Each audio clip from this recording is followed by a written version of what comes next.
ચાલો જો ગઈકાલે છેલ્લે આ બધું આપણે ભણેલા, પેલા કોઈ ગાઢ દેહા કોઈ નહીં થઈ. તો આનું થઈ ગયું છે, તો ગઈકાલે ભૂલી ગયેલા. હિસ્ટેરિસિસ સાયકલ બાકી રહી ગયું. હરી હો યાર, જો એ તને નહીં દેખાય. આ જો આ સિમ્બોલ દેખાય ને, તો ભાઈ ગઈકાલે આ ચૂકી ગયું છે પેલા ફેરોમેગ્નેટિક હિસ્ટેરિસિસ સાયકલ. એ જે બાકી છે ને એ હું બીજામાં મોકલી આપીશ.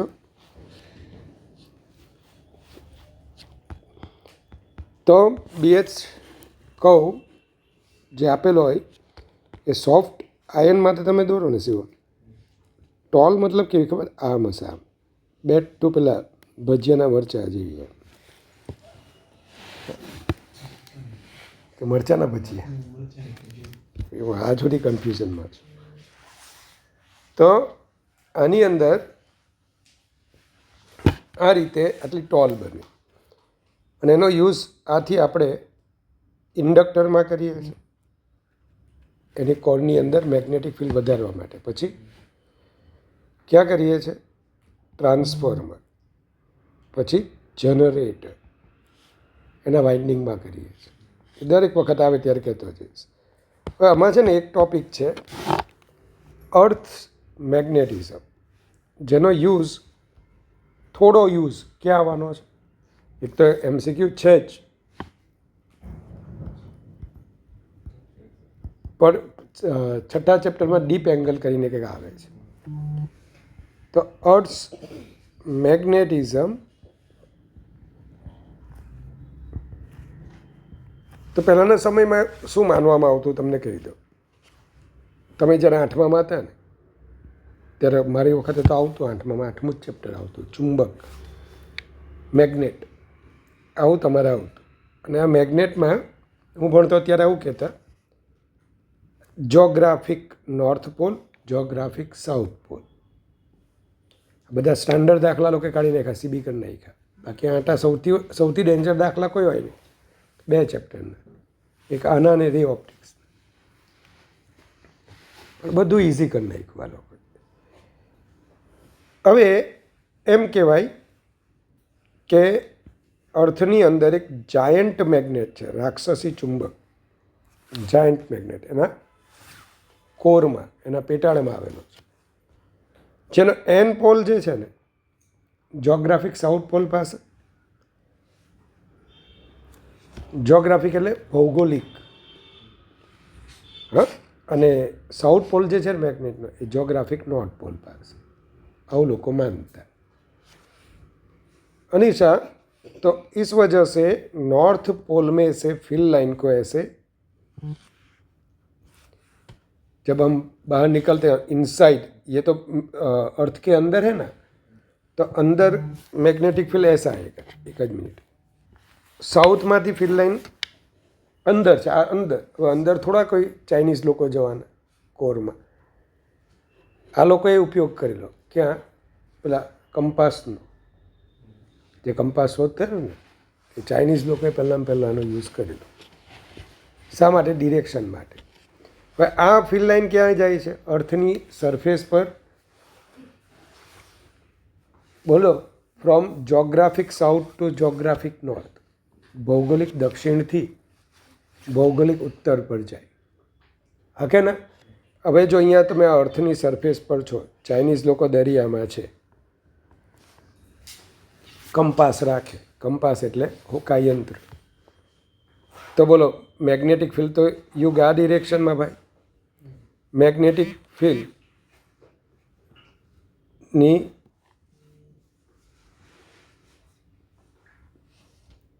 મેગ્નેટિક ફિલ્ડની ડિરેક્શન, કોણ ફોન કરતું છે? મેગ્નેટિક ફિલ્ડની ડિરેક્શન ક્યાં આવશે? અરે યાર, તમને ખબર પડે? આમ આવે ને તો મેગ્નેટિક ફિલ્ડની પેરેલલી મેગ્નેટ લાઈ થાય. ખ્યાલ છે તમને? એની મેગ્નેટિક ડાયપોલ મોમેન્ટ કોને પેરેલલી અલાઇન થાય? બીને. તો તો બોલો હવે આ કયો પોલ બીની ડિરેક્શનમાં છે? નોર્થ. તો નોર્થ પોલે શું બતાવ્યું? North direction. બસ આ રીતે ચાઇનીઝ લોકો પહેલાં દિશા શોધતા, ડિરેક્શન ફાઇન્ડ કરતા. એટલે કંઈ સમજ પડે આમાં? ચાઇનીઝ બાઇનીઝની વાત નહીં, આપણે આવું યાદ રાખવાનું છે કે MCQની અંદર મેજોરિટી બીજું બધું નીકળી ગયું, ડેક્લિનેશન નીકળી ગયું. એટલે જો મેગ્નેટને મૂકવાના ક્વેશ્ચન આવે છે, જ એક ક્વેશ્ચન મેં મૂકેલો જ છે, અને એમાં ન્યુટ્રલ પોઈન્ટ ફાઇન્ડ કરવાના આવશે, તટસ્થ બિંદુ કે જ્યાં અર્થ અને આપણા મેગ્નેટ આ બેના શું થાય, મેગ્નેટિક ફિલ્ડ ઓપોઝિટ ડિરેક્શનમાં થઈ જાય અને ફિલ્ડ ઝીરો થાય, તેવા ન્યુટ્રલ પોઈન્ટવાળા આવશે. તો તે વખતે યાદ એ રાખજો, હું આવું લખીશ, જોગ્રાફિક એન, અહીંયા જોગ્રાફિક એસ. અર્થની મેગ્નેટિક ફિલ્ડ કઈ ડિરેક્શનમાં? આપણે ઉપર જીવીએ છીએ ભાઈ, અંદર નહીં. ક્યાંથી ફિલ્ડ લાઈન ગઈ? બોલા ભાઈ, એનો નોર્થ કે જે આપણી સાઉથ ડિરેક્શનમાં. પણ આપણા ડિરેક્શન વાઇઝ બોલું તો અર્થનું મેગ્નેટિક ફિલ્ડ ક્યાં હશે? સાઉથથી નોર્થ ડિરેક્શન. કારણ કે સાઉથ પાસે મેગ્નેટિક નોર્થ પોલ આવેલો છે, અને જ્યાં નોર્થ પોલ છે ત્યાં મેગ્નેટિક સાઉથ પોલ આવેલો છે. અને આપણે બહારની દુનિયામાં છીએ, તો એનમાંથી ફિલ્ડ લાઈન બહાર આવે ને એસમાં એન્ટર થાય. થઈ ગયું? પણ પછી છે ને શિવમ, આ જે બિલીફ હતી એ ખોટી પડી. યાર કેમ ખોટી પડી? ખોટી પડવાનું રીઝન શું હતું? કે આવું તો યાર શક્ય જ નથી ને, આવડો મોટો જાયન્ટ તો બાપો બનાવવાનો. એટલે સમજ્યા તમે? એટલે આ બધું પેલું કેવું ઇમેજિનેશન હતું. પછી લોકોએ એમ વિચાર્યું કે અર્થની અંદર બધા એલોઇઝ, બધા ઓર્સ એટલે ખનિજ આવેલા છે, એ ઓર્સને લીધે કંઈક મેગ્નેટિક ફિલ્ડ પ્રોડ્યુસ થાય, અને એના માટે બધી બહુ વાર્તા કરી, તો એ ખોટું પડ્યું. છેલ્લે કન્ક્લુઝન પર આવ્યા કે ચાંદ કે પાસ मैग्नेटिज्म नहीं. कौन सा वाला चांद? ध्रुव, युग, मून. हाँ, अपना चांद नहीं है.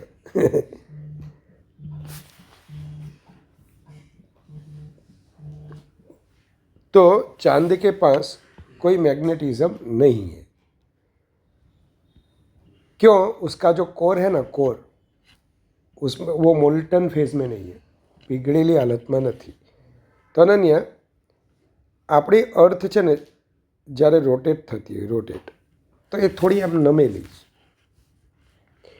અને એને લીધે શું થાય કે એની અંદરનું જે મોલ્ટન, અર્થનો કોર મોલ્ટન ફેઝમાં છે, પીગળેલી હાલતમાં છે. अर्थ जैसे रोटेट होगी ना भाई, तो उसके साथ वो जो मटेरियल, जो पिघला हुआ मटेरियल है, वो भी घूमेगा. उसके घूमने से क्या होगा? ऐसी करंट कैरिंग लूप बनेगी. अब ये करंट कैरिंग लूप, उसकी मैग्नेटिक डाइपोल मोमेंट देखो, ऐसे आएगी, S2n, है कि नहीं? तो यहाँ पे S होगा, यहाँ पे N होगा. और अब ये मैं बात बोलता हूँ, ये जो साउथ पोल है ना, ये टिल्टेड है मैग्नेटिक पोल. जहाँ पे N है वहाँ पे S नहीं है, जहाँ पे S है वहाँ पे N नहीं है. एक्चुअली ये ऑस्ट्रेलिया के पास है, और ये जो है ना, ये वो नॉर्थ कनाडा के पास है. तो आपने देखा होगा वो aurora borealis, aurora australis, northern lights, southern lights, वो ऐसे रात को दिखती है, वो लाइट दिखती है आकाश में, अलग अलग शेड की है. वो वेलोसिटी पे निर्भर करती है. सोलार विंड, सूर्य पवन नाम सांभळेલું હોય, they are charge particles thanks to the magnetic field of the earth. कि जैसे ही मैग्नेटिक फील्ड में वो आएगा, कौन? चार्ज पार्टिकल, क्या होगा? उसकी स्पीड का कुछ नहीं होगा, वो बढ़ेगी भी नहीं, कम भी नहीं होगी, लेकिन वो उसको घुमाएगा. किसको? चार्ज पार्टिकल को. और ऐसे घुमाते घुमाते वो कहाँ पे ले जाएगा? पोल तक ले जाएगा. जो जिस डायरेक्शन में मैग्नेटिक फील्ड है हमारा पोल, और पोल के पास तो वो नॉर्थर्न लाइट्स कहाँ पे जा रही है, नीचे, सॉरी मैग्नेटिक फील्ड लाइन्स नीचे जा रही है to form a close loop, तो वो पार्टिकल भी नीचे आएंगे। जब चार्ज पार्टिकल कुछ वेलोसिटी के साथ एटमॉस्फेयर में एंटर होंगे ना, तो कोलिजन होगा किसके साथ, दूसरे पार्टिकल के साथ। उस कोलिजन की वजह से वहाँ पे क्या फॉर्म होगा, कुछ लाइट फॉर्म होगी।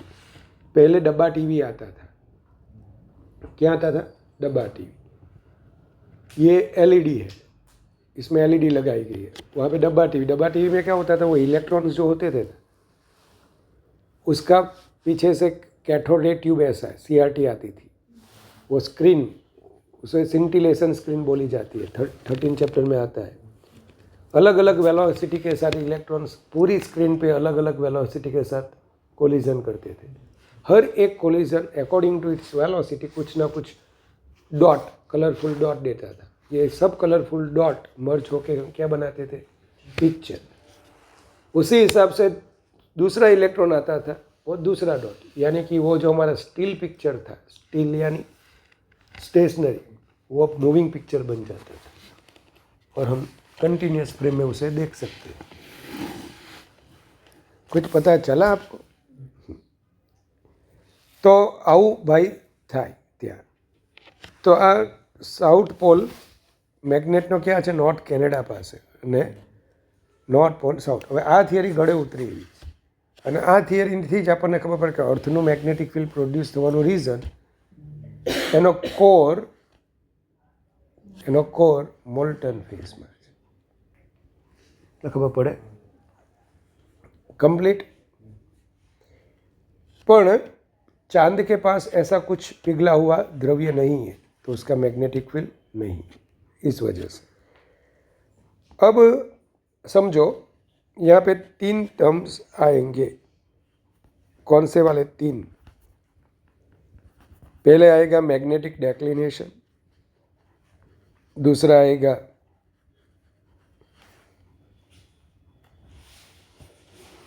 મેગ્નેટિક ડેક્લિનેશન। આટલામાં જ ઓલવી નાખું છું, જેટલું કામનું છે એટલું।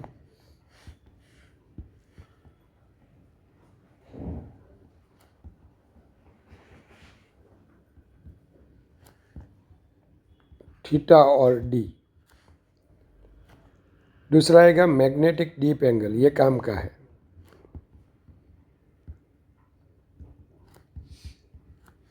और तीसरा आएगा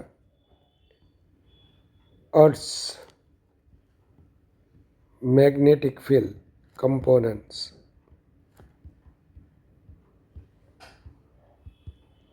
અર્થના મેગ્નેટિક ફિલ્ડના કમ્પોનન્ટ્સ એક્ઝેક્ટલી શું છે સમજી લો કે આપણા ભટ્ટી સર એ મોટા જિયોલોજિસ્ટ બની અર્થ વિશે એટલું જાણે કે અર્થને જ નથી ખબર।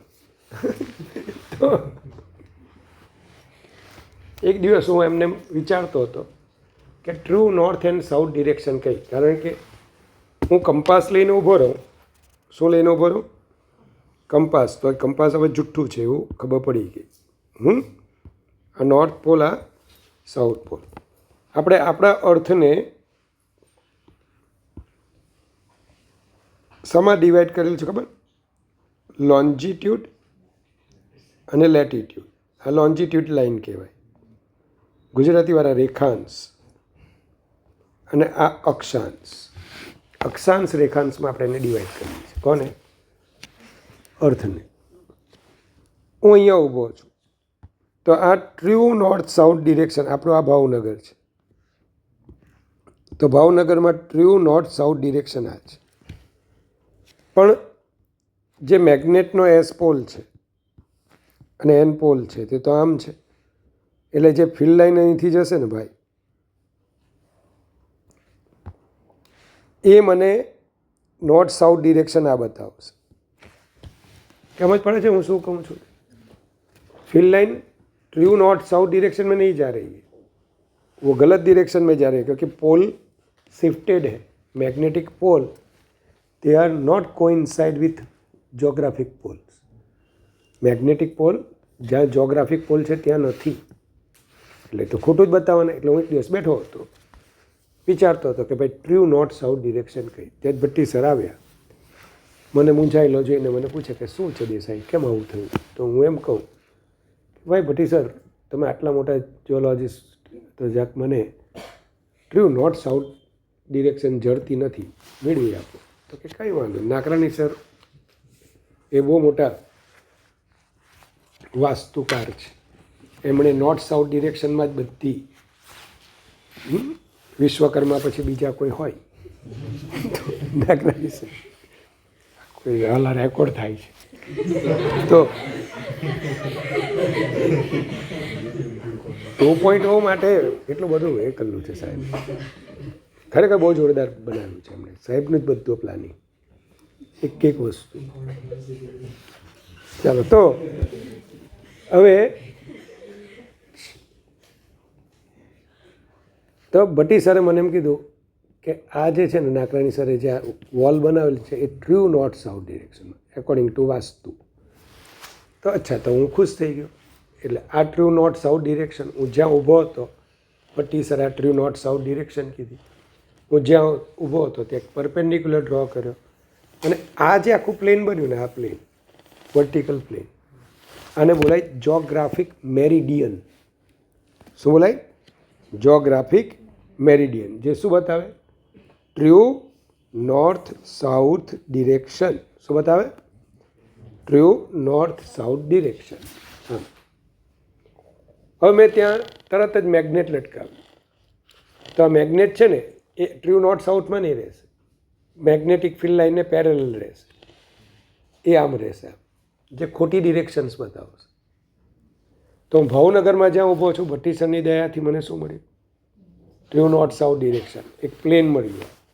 આ પ્લેનની ડિરેક્શનમાં હું જાઉં તો બોલો નોર્થ પોલ પર પહોંચી જાઉં, નામ જાઉં તો સાઉથ પોલ પર. તો આ જોગ્રાફિક મેરિડિયન કહેવાય. પણ ત્યાં મેં મેગ્નેટ લટકાવ્યું ને આમ, તો એનું નોર્થ સાઉથ આમ રહ્યું. તો મને ખબર છે કે ફિલ્ડ લાઇન અહીંથી ભાવનગરમાંથી આમ પાસ થાય છે. તો આ બંને બોલો અહીંયા ઇન્ટરસેક્ટ થયા, બે ડિરેક્શન, એમના ઇન્ટરસેક્શનથી જે બને ને એ એંગલને કહેવાય મેગ્નેટિક ડેક્લિનેશન. શું બોલાય એને? મેગ્નેટિક ડેક્લિનેશન. ગુજરાતીમાં બોલાય દિક્પાત કોણ. દિક એટલે દિશા, દિકો નહીં, દિક્પાત અલગ થવું, દિક્પાત કોણ. કોણ એટલે ખૂણો. ચાલો, હવે જરા ધ્યાન આપજો. હું મેગ્નેટને લટકાવું છું, તો એ મેગ્નેટ છે ને એકદમ લાઇટ વેટ હતું, એકદમ લાઇટ, એટલે ગ્રેવિટી બહુ મેટર નથી કરતું, એકદમ લાઇટ વેટ. તો એ મારું બેઠું છે ને આમ થઈ ગયું, આમ. એમ જનરલી વચ્ચેથી લટકાવે તો શું થવું જોઈએ? હોરિઝોન્ટલ રહેવું જોઈએ કે નહીં? એ થોડું આમ થઈ ગયું. મતલબ કે હું જે જગ્યાએ ઊભો છું ને એ જગ્યાએ મેગ્નેટિક ફિલ્ડ લાઇન બરાબર હોરિઝોન્ટલી પાસ થતી નથી. હોરિઝોન્ટલ સાથે કંઈક એંગલ પર પાસ થાય છે. એ જે એંગલ પર પાસ થાય ને એને શું કહેવાય? Deep angle. તો મેં જે વાર્તા કરીને એ વાર્તાનું હું તમને આખું સાર સમજાવું. તો હું આપણું ભાવનગરમાં હું જ્યાં ઊભો છું, આ હોરિઝોન્ટલ ડિરેક્શન, કઈ ડિરેક્શન? Horizontal direction. મેગ્નેટને રાખીશ તો આ મેગ્નેટ આમ રહેતું જોવા મળે છે શિવમ, આ ડિરેક્શનમાં રહેતું જોવા મળે, આ પ્લેનમાં રહેતું જોવા મળે. પહેલાં તો આ જે પ્લેન છે ને મોટા, મેગ્નેટિક નીડલ બતાવેલી છે,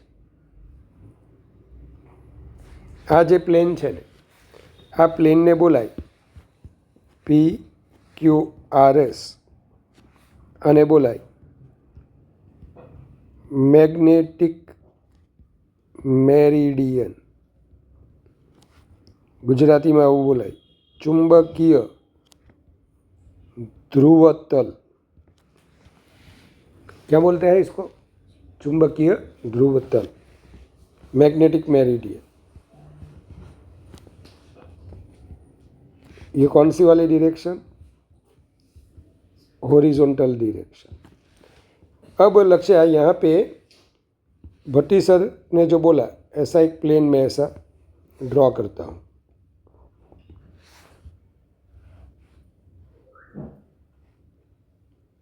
ऐसे ही ड्रॉ करता हूँ।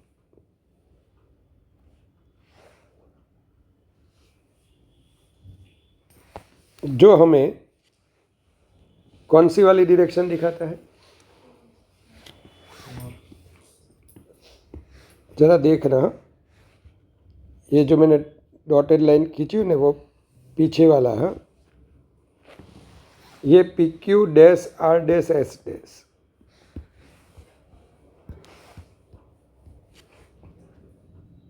PQ dash R dash S, ये जो प्लेन मैंने दिखाया ना, इसे बोला जाता है ज्योग्राफिक मेरिडियन। ये दोनों के बीच का जो ये एंगल है ना, ये angle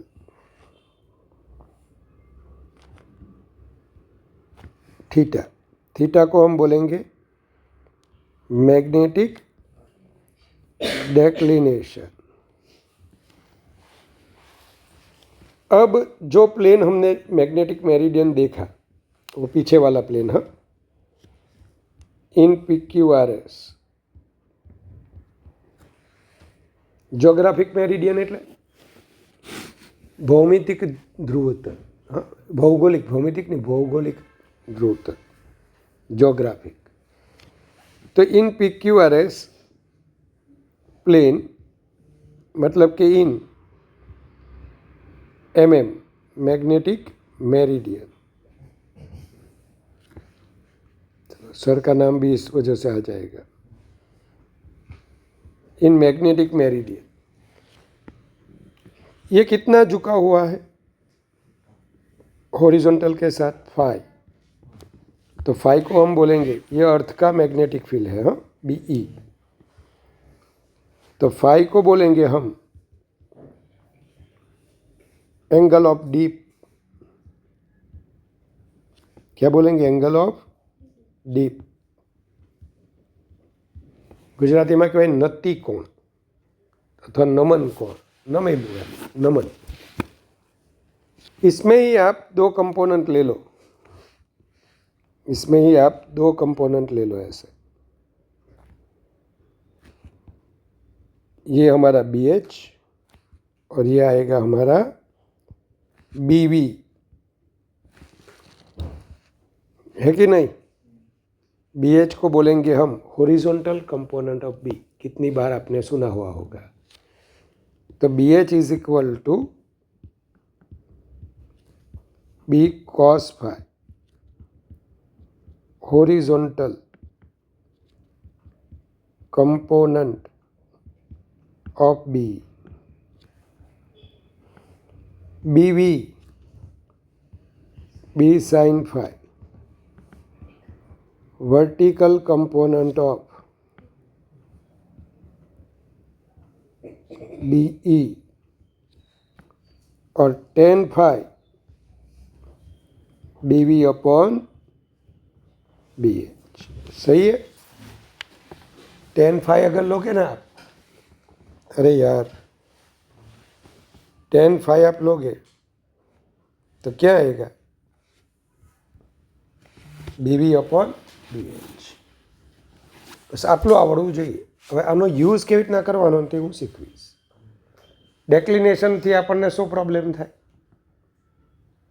true north south, compass લઈને હું ગોગાથી જાઉં કે ભાઈ ચાલ કોલંબસે દુનિયા કંઈક શોધેલું, હું કંઈક શોધી આવું, અને ખાલી કંપાસ લઈને ગયો તો ટ્રુ નોર્થ સાઉથ ડિરેક્શનનું મને નોલેજ ના હોય। હું જ્યાં ઊભો હું ત્યાં મને ત્યાંનું શું ખબર હોવી જોઈએ? ડેક્લિનેશન। તો એના પરથી true north and south direction find કરી શકું। બીજું કઈ જગ્યાએ આ ડીપ એંગલ π/2 હશે? તમે હમણાં જ કીધું ભાઈ, क्या बोला अभी मैंने? साउथ पोल कहाँ पे, सॉरी नॉर्थ पोल कहाँ पे? ऑस्ट्रेलिया पे। देखना इधर, देखना इधर। तो ये हमारा ऑस्ट्रेलिया, ऑस्ट्रेलिया पे मैं गया, एकदम लाइट विथ मैग्नेट लिए। ये हमारी हॉरिजॉन्टल डायरेक्शन, लाल पेन हॉरिजॉन्टल डायरेक्शन, ये ब्लू वाली वर्टिकल। तो ऑस्ट्रेलिया में से फील्ड लाइन बाहर आ रही है, तो वहाँ पे डीप एंगल क्या होगा? 90 डिग्री। अब वहाँ से मैं कैरेबियन पे आए, इक्वेटर पे, तो ये झुक गई, देखो पुष्पा नहीं झुकता लेकिन ये झुकेगी, तो कहाँ पे? इक्वेटर पे, मैग्नेटिक इक्वेटर पे ये हॉरिजॉन्टल, तो डीप एंगल 0। अब मैं नॉर्थ कनाडा पहुंचने लगा, वहाँ पे उसे अंदर जाना है, अल्लाह साउथ पोल आवेलो है, तो ये फिर से क्या हो गई? Vertical vertical vertical. तो डीप एंगल मैग्नेटिक पोल्स पे क्या है? 90 डिग्री, और मैग्नेटिक इक्वेटर पे क्या है? 0 डिग्री। हमारे भावनगर में डीप एंगल मिलेगा कि नहीं मिलेगा? मिलेगा। ला भाई આપણે થોડા કઈ ત્યાં સવાર બપોર હાંજમાં કોઈ ટાઈમ વરસાદ રોજ પડે છે આપણે? ના, તો આપણે ઇક્વેટર પર નથી. ચાલો, તો આ થઈ ગયું તમારું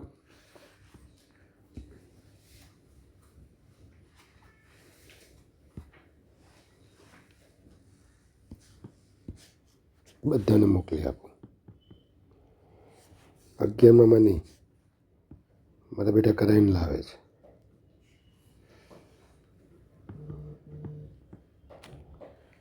ચાલો, હવે આવે છે આપણું કયો લેક્ચર છે આપણો?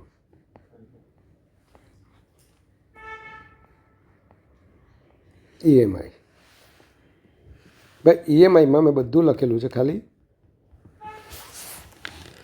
આમાં નોટની અંદર છે ને અમુક હજુ બાકી છે આપણે, તો એ હું છે ને મારી રીતે કાલે કમ્પ્લીટ કરી નાખીશ, પછી મૂકું ને ત્યારે ઝેરોક્સ કરાવી દેજો.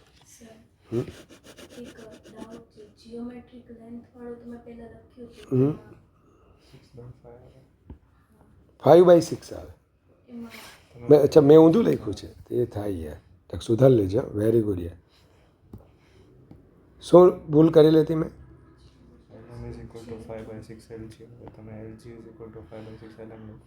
એક જ મિનિટ.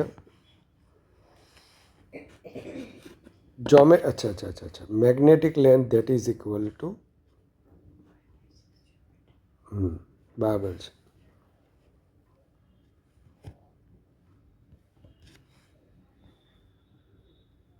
મેગ્નેટિક લેન્થ ત્યાં 6/5 કરી નાખવાનું કે હારો. ચુંબકીય લંબાઈ 5/6 ટાઈમ્સ ઓફ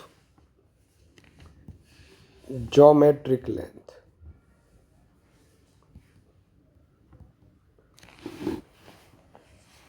બોલેલો બરાબર હતો, કદાચ લખવામાં મેં ભૂલ કરી કે ભાઈ પેલા મેગ્નેટિક અંદર આવેલા છે એટલે એની મેગ્નેટિક લેન્થ ઓછી, એન ટુ એન લેન્થને જોમેટ્રિક લેન્થ કહેવાય.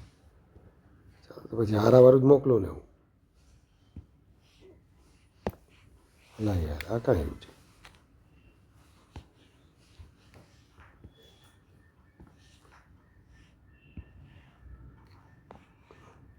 બીજું બધું બરાબર છે ને? 1 2 3.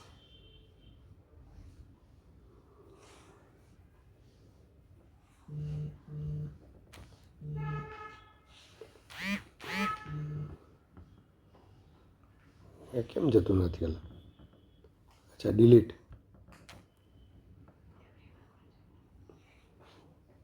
પછી આ લોકોમાં એ લોકોનો ડાઉટ જ નહીં પૂરા થઈ. ને પછી આપણું ને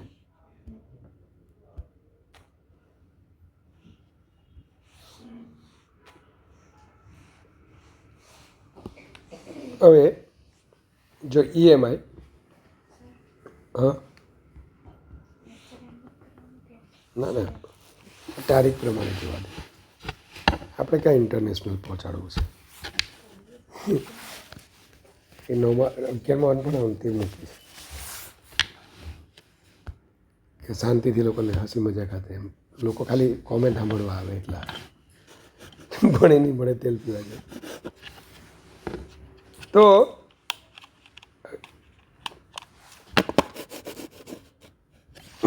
ઈએમઆઈ ચેપ્ટર 4માં તમે લોકો એમ નહીં માનતા કે ઇન ચેપ્ટર 4, હા, ઇન ચેપ્ટર 4 પાછું કે પહેલાં છઠ્ઠા ચેપ્ટર ને ચોથું ચેપ્ટર છે. In chapter 4 current carrying conductor can produce magnetic field. બહુ મસ્ત ચેપ્ટર છે આ ચેપ્ટર એમને જ યાદ રહી જાય. હવેના ચેપ્ટર એવા છે બળ નહીં કરવું પડે, ખાલી મને સાંભળજો તમે. કરંટ કેરિંગ કંડક્ટર આપેલો હોય એટલું સાંભળતા નહીં, પાછું વાંચજો ભાઈ. તો અને આગલો 5 ચેપ્ટર મોડે હોવા જોઈએ. તો આ ચેપ્ટર બધા બોનસ ના કહેવાય. કરંટ કેરિંગ કંડક્ટર કે જે મેગ્નેટિક ફિલ્ડ પ્રોડ્યુસ કરે. હવે તે વખતે છે ને એમ્પિયર કે જેને મેક્સવેલ નામના સાયન્ટિસ્ટે એવું કીધું કે you are the newton of electricity. So you are the newton of electricity. એટલે પેલા ભાઈ ફોર્મમાં આવી ગયેલા કોણ? એમ્પિયર. હું તને યુગ એમ કહું કે તું જ ઓજનો માસ્ટર બ્લાસ્ટર સ્ટુડન્ટ છે. Master blaster Sachin Tendulkar. એટલે તું એકદમ એમ મોટિવેટ થઈ જાય ને કાલ ઉઠીને ઓજમાં પહેલો નંબર લાવે, બરાબર, ઓલ ઇન્ડિયા રેન્ક લાવે અને આપણી પેલી ગૌશાળાની શરત જીતી જાય. તારું એ ભલું થાય ને મારું એ ભલું થાય, એના જેવું એમ. તો મેગ્નેટિક ફિલ્ડ એમ એવું કેમ નથી થતું? તમે હા એવું કર કંઈક. તો મેગ્નેટિક ફિલ્ડથી શું આનાથી ઊંધું પોસિબલ છે? કરંટ કેરિંગ કંડક્ટર બની શકે, મતલબ કે કરંટ મળી શકે. મેગ્નેટિક ફિલ્ડથી શું કરંટનું પ્રોડક્શન થઈ શકે? અને આ તે વખતની નીડ હતી. નીડ હતી થોમસ આલ્વા એડિસનના જમાનાની. એ ભાઈ ત્યારે છે ને ડીસી એનું ટ્રાન્સમિશન કરતા. એટલે એઝ વી નો ધેટ કે ડીસી પ્રોડ્યુસ કરવા માટે ઇલેક્ટ્રોકેમિકલ સેલ, બરાબર. અત્યારે જે ઈવી કાર છે એ એકચ્યુઅલી શું છે? એક ડીસી કાર છે, ડાયરેક્ટ કરંટથી ચાલે. એની મોટર જે હોય ને એ ડાયરેક્ટ કરંટથી ચાલે. તો એ ડાયરેક્ટ કરંટ અત્યારે પણ બધું અમુક જગ્યાએ આપણે ડાયરેક્ટ કરંટનો જ યુઝ કરીએ છીએ, પણ એને પ્રોડક્શન ડીસીને પ્રોડક્શન બહુ મોંઘું હોય. મોંઘું હોય મતલબ તમે જો ને એ ગાડી હોય ને, પહેલાં નેક્સોન આજથી 5 વર્ષ પહેલાં આવી, 5 કે 6 વર્ષ પહેલાં ઈવી, તો 12 લાખની તો બેટરી હતી, હવે 6 લાખની થઈ ગઈ.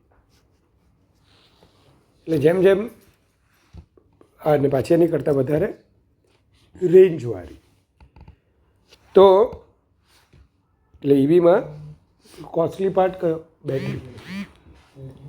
કારણ કે ડીસી હોય અને ડીસી એનું પ્રોડક્શન એ અઘરું હોય, કોસ્ટલી હોય. એટલે ત્યારે ડીસી સોર્સ વાપરતા. એમાં ઇલેક્ટ્રોકેમિકલ સેલ એ મેઇન હતા. અને એના માટે તમને ખબર છે લેડ ડેડ ઓક્સાઇડવાળું કેપેસિટીમાં આવી ગયું ઇલેક્ટ્રોકેમિકલ સેલ, લેક્લાન્સે સેલ. પછી તો આ બધા સેલ ત્યારે આવતા. હવે ધ્યાન આપજો, આ થોડું પ્રોડક્શન કોસ્ટ વાઇઝ અને બધું મોંઘું હતું. તો એ વખતે મેગ્નેટિક ફિલ્ડમાંથી આ જે ઓર્સ્ટેડનો એક્સપેરિમેન્ટ હતો ને એનું is it reversible process possible છે કે ભાઈ જો current carrying wire magnetic field produce કરે તો શું મેગ્નેટિક ફિલ્ડ એ કરંટ પ્રોડ્યુસ કરી શકે? તો મેગ્નેટિક ફિલ્ડમાંથી ઇલેક્ટ્રિક કરંટ મેળવવાના એક્સપેરિમેન્ટ શરૂ થાય, બરાબર. મેં ત્યાં લખ્યું છે કે ઓનલી ત્યારે ડીસી સોર્સ હતું, બેટરી. એમ્પિયર જે હતા એણે આ એક્સપેરિમેન્ટ કન્ડક્ટ કર્યો, પણ એમ્પિયર ફેલ થયા. અને એમ્પિયર ફેલ થવાનું કારણ શું? એ સ્ટેટિક મેગ્નેટિક ફિલ્ડ સાથે, ફ્લુઇડ નથી, સ્ટેટિક મેગ્નેટિક ફિલ્ડ સાથે તે એક્સપેરિમેન્ટ કરતા હતા. સ્ટેટિક મેગ્નેટિક ફિલ્ડ મતલબ કે જેમાં બી કોન્સ્ટન્ટ રહેતું અને એને બહુ કંઈ નહીં, મતલબ કે ફેલ થયા. એમણે સ્વીકાર લીધું કે હું ફેલ છું ભાઈ, ભલે તમે બધા મને ઇલેક્ટ્રિસિટીનો ન્યૂટન કહો પણ મને આવડતું નથી. આ વાત જાણી માઇકલ ફેરેડે, બરાબર. 1922 કે 1822, મને બી એક્ઝેક્ટ ખ્યાલ નથી, પણ 100 વર્ષનો ગેપ છે બહુ મોટો. પણ એમાં એને જાણી. અચ્છા, 1922માં એ ભાઈએ આ વાત જાણી કે લોકો આની પાછળ પડેલા છે. કોની પાછળ? મેગ્નેટિઝમનું ઇલેક્ટ્રિસિટીમાં કન્વર્ઝન. 1922માં પોતાની પાસે એક ડાયરી રાખતા, ખાસ ડાયરી, કે મારે શું કરવાનું, એનો એજન્ડા લખતા. 1929માં એમણે પછી એક્સપેરિમેન્ટ કન્ડક્ટ કર્યા. તો તમને એમ થાય 7 વર્ષ શું કરતા હતા? તો બીજા બધા ધંધા કરતા. મેગ્નેટિક ફ્લક્સ કોણે શોધેલું? ફ્લક્સનો કન્સેપ્ટ કોણ આપેલો? ફેરેડે કે ગાઉસ? એટલે ફેરેડે. ઇલેક્ટ્રિક ફ્લક્સનો કન્સેપ્ટ કોણ આપેલો? ફેરેડે. ફેરેડે. ગોસે તેનો લો આપેલો. ફ્લક્સ એ ફેરેડે આપેલું, કારણ કે મેગ્નેટિક ફિલ્ડ લાઇનનો કન્સેપ્ટ ફેરેડે આપ્યો. જેને ફિલ્ડ લાઇનનો કન્સેપ્ટ આપ્યો હોય ને તે ફ્લક્સ આપ્યો. તો માઇકલ ફેરેડે ફ્લક્સ, પછી તમારા કેમેસ્ટ્રીના, ફિઝિકલ કેમેસ્ટ્રીના, ઇલેક્ટ્રોલાઇટિક સેલ, ફેરેડેઝ લોઝ, એની પાછળ હતા. બીજા હતા જોસેફ હેનરી, ઇંગ્લેન્ડમાં. આ બંને એક જેવા પ્રેક્ટિકલ કન્ડક્ટ કરે અને એના પરથી એમણે મેગ્નેટિક ફિલ્ડનું ઇલેક્ટ્રિક ફિલ્ડમાં કન્વર્ઝન કેમ થાય એ શોધી કાઢ્યું. પણ એ વખતે બહુ નાનું હતું, બહુ નાના પાયા પર હતું, એકદમ નાના પાયા પર. જે કંઈક મળતું હતું એ યુઝેબલ નહોતું, બસ જસ્ટ ફિલિંગવાળું હતું કે અચ્છા જો મેગ્નેટિક ફિલ્ડ શું પ્રોડ્યુસ કરે છે?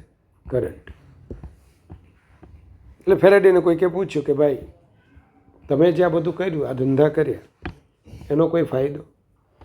તેણે એવું કીધું કે ન્યૂ બોર્ન બેબી હોય એનો શું યુઝ? બસ અત્યારે રમાડો, પછી મોટો થાય આપણને રમાડે, આના જેવું. એટલે સમજ્યા? અત્યારે રમાડો એને, મોટો થઈને આપણને રમાડી છે. બને તો બહુ મોટો યોગીએ બને અથવા ભોગીએ બને, ગમે તે બને, બનશે ખરો કે. પણ એ ન્યૂ બોર્ન બેબી બસ એને જુઓ એમ ભવિષ્યમાં બાળક મોટું થઈને શું કરે. તો આવું એ ભાઈએ કીધેલું. અને એને મોટું કરવાનું કામ, એ બાળકને સૌથી મોટું કરવાનું કામ નિકોલા ટેસ્લાએ કર્યું. કે પહેલી વખત એણે ડીસી સોર્સનું ઓલ્ટરનેટિવ એસી છે એવું એમણે કીધેલું. એની જોરદાર વાર્તા હતી કે ભણવાની ચડ કોને કહેવાય. એના બાપા હતા ક્રિશ્ચિયન પોપ. મેં કીધેલું ને કે નથી કીધું? એના બાપા હતા ને ક્રિશ્ચિયન ફાધર, એટલે પોપ જેવું હતું. પોપ એ લોકોમાં આપણે કેમ ધર્મગુરુ, આસારામ બાપુ, આ બધા બાપુ, એના જેવું. ફાધરની પણ ઉપરના હતા, એમ પોપ જેવું, એમ ફાધરના પણ ફાધર એવું હોય ને તે. તો એટલે એને એવું કીધેલું કે તું, એટલે ભાઈ ફાધર એને ઉપરના જે લેવલ હોય તે યાર પોપ જેવું કંઈક હતું એમ. મને બહુ એક્ઝેક્ટ આઈડિયા નથી હવે. ફાધરે હોઈ શકે, પણ એ એટલું તો 100% કહ્યું કે ટેસ્લાના તો ફાધર જ હતા. હા, એ ટેસ્લાના ફાધર હતા, એટલું ખબર. હવે એમને એવું કે મારો દીકરો ધર્મગુરુ બને, કારણ કે એ બહુ એમ શાર્પ હતા ભણવામાં અને બોલવામાં બી બહુ સારું હતું. એટલે કે ભાઈ મારો દીકરો ક્રિશ્ચિયન નીતિનો પ્રચાર પ્રસાર કરે અને આવું કરે. પણ પેલા ભાઈને ભણવાનું એ, એટલે માંડ ગ્રેજ્યુએટ થયા. માંડ નહીં, સારી રીતે ગ્રેજ્યુએટ થયા. અને માંડ એટલે તો લોકો ગાળ દે ચાલ ભણ એવું નહીં.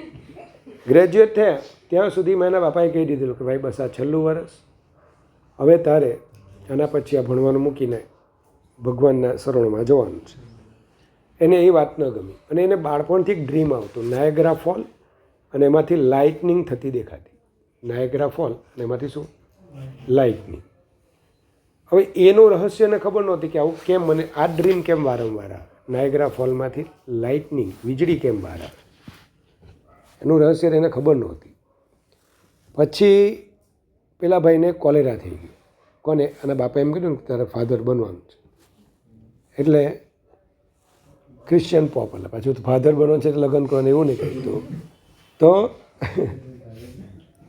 એટલે એકદમ એને કોલેરા થઈ ગયો. કોલેરા ત્યારે જીવલેણ રોગ કહેવાતો અને કોઈ કાળે મરતે જ નહીં. કેટલી બધી દવા કરાવી એને બાપાએ, ભુવા ભગત બોલાવ્યા પણ કંઈ મોટી નહીં. એટલે ખરેખર એવું કરેલું એવું ઉલટાનું માંદગી. હવે પેલા એ કહી દીધું, હાથ ઊંચા કરી દીધા ડૉક્ટર કે ભાઈ હવે આ ભાઈ ભગવાન એને બચાવે. એટલે એને બાપાને થયું કે આવું કેમ એને ઓચિંતું થયું, આટલો અટ્ટો માણસ મારો છોકરો. પછી એને તરત એ કે કદાચ મેં ભણવાનું ના પાડીને એને પોસ્ટ ગ્રેજ્યુએટ થવું હતું એટલે આવું થયું. એટલે જાય કે બેટા જો તારે જે કરવું એ તારે ભણવું છે તો તું જા ભણ. આપણે કંઈ એવું નથી કે તારે ફાધર બનવા. બસ આટલું કીધું ને એટલે પહેલાંને અઠવાડિયામાં તો રેડી ભાઈ, અઠવાડિયામાં રેડી. એટલું જ નહીં, ભણતા એણે આ જેના બધા એક્સપેરિમેન્ટ હતા ને આ એક થિયોરિટિકલ હતી. થિયરીને પ્રેક્ટિકલના ફોર્મમાં લાવવું બહુ અઘરું. અમે કેમિકલ એન્જિનિયર કેમેસ્ટ્રીવાળા જે હોય ને એક પ્રોસેસ ડિઝાઇન કરે, એક પ્રોસેસ કે ભાઈ આ સલ્ફોનેશન, પછી એ સલ્ફોનેશનને ત્યાં પ્રેક્ટિકલમાં લાવતા ફીણ આવી જાય, બધું મેન્ટેન કરવું એટલે બહુ અઘરું. પણ એ ભાઈએ ત્યારે 50 એવી બનાવી આ અલગ અલગ એક્સપેરિમેન્ટ સ્કીલ. અને જે આપણા થોમસ આલ્વા એડિશન ખરા ને એની કંપની કે જે ડીસીથી ચાલતી હતી એને આ બધી પેટર્ન આપી. પેલા ગભરાયો કોણ? થોમસ આલ્વા એડિશન, કે જો ડીસીથી બધું ચાલે, જો એસી આવી ગયું તો એને જે રોકાણ કરેલું હોય બધું ફેલ થઈ જાય, ઝીરો થઈ જાય. જેમ અનિલ અંબાણી બરાબર, આરકોમ એ CDMA બેઝ હતું અને મુકેશ એને 5Gનું પહેલેથી કન્સેપ્ટ હતો એટલે એણે GSM એટલે જીઓ સ્ટેશનરી સેટેલાઇટથી આપણે કમ્યુનિકેશન કરીએ, પેલું CDMA ઓપ્ટિકલ ફાઇબર. એટલે એણે એટલું બધું રોકાણ કરી નાખેલું કોણ? અનિલ અંબાણી આરકોમમાં, કે એના 2G ચાલતું હોય ત્યારે 2G આવતું, માન ધાબા પર ચડીએ ત્યારે કંઈક ડાઉનલોડ થાય. 5 GB પર ડે ફ્રી આપતા તે વખત. અને ત્યાર પછી આમ મુકેશનું કેવું 3G આવી ગયું. જેવું 3G આવ્યું એટલે પહેલાંની પડતી ચાલુ. 100 રૂપિયાની જે વસ્તુ હતી એ રૂપિયાની નહીં, 50 પૈસાની થઈ. તો કેવડું મોટું નુકસાન. આનું સેમ નુકસાન આને થવાનું હતું. એટલે એણે છે ને શું કર્યું, એસી બહુ મોટો એસી સોર્સ, અને એ એસી સોર્સથી 2 ઘોડા પર એક્સપેરિમેન્ટ કરીને મારી નાખ્યા. અને કે ભાઈ એસી તો બહુ ખતરનાક હોય. એટલે પછી આને કાઢી પણ મૂક્યા $50,000 તે વખતના. એમાં એની બધી જે પેટર્ન કરેલી હોય ને પોતાના જે ડ્રોઈંગ્સ એ એણે $50,000 લીધેલો. એ આપ્યા વગર ટેસ્લાને બહાર કાઢી મૂક્યા. પછી કંઈ હેસ્ટિંગ હાઉસ એવું કંઈક નામ છે, ઉચ્છળ હતો એક ભાઈ. તો એની સાથે આ ભાઈ જોડાઈ ગયા અને પહેલી વખત એસીનું પ્રોડક્શન કર્યું. અને જે નાયગ્રા ફોલ હતો ને એ ફોલની કાઇનેટિક એનર્જીનો યુઝ કરીને ટર્બાઇન બ્લેડ ચલાવીને એમાંથી એસી કરંટ પ્રોડ્યુસ કર્યું. એ ડ્રીમ આને પૂરું કરેલું કે જે ક્યારથી આવતું એને બાળપણથી નાના હતા ત્યારથી. અને એ ડ્રીમનો સંકેત શું હતો? આ ઓલ્ટરનેટિવ કરંટ. તો આવી ભણવાની ચળવવી જોઈએ, ઊંઘમાં એ સપનામાં દેખાતું હોવું જોઈએ. ચાલો, તો એને યાદ કરવા જ પડે ભાઈ ટેસ્લાને, તો આપણને આ ચેપ્ટર આવડે. તો હવે ફેરેડે અને હેનરીના જે એક્સપેરિમેન્ટ્સ હતા ને એને મેં મારી રીતે અહીંયા લખ્યા છે. બહુ સિમ્પલ હતા.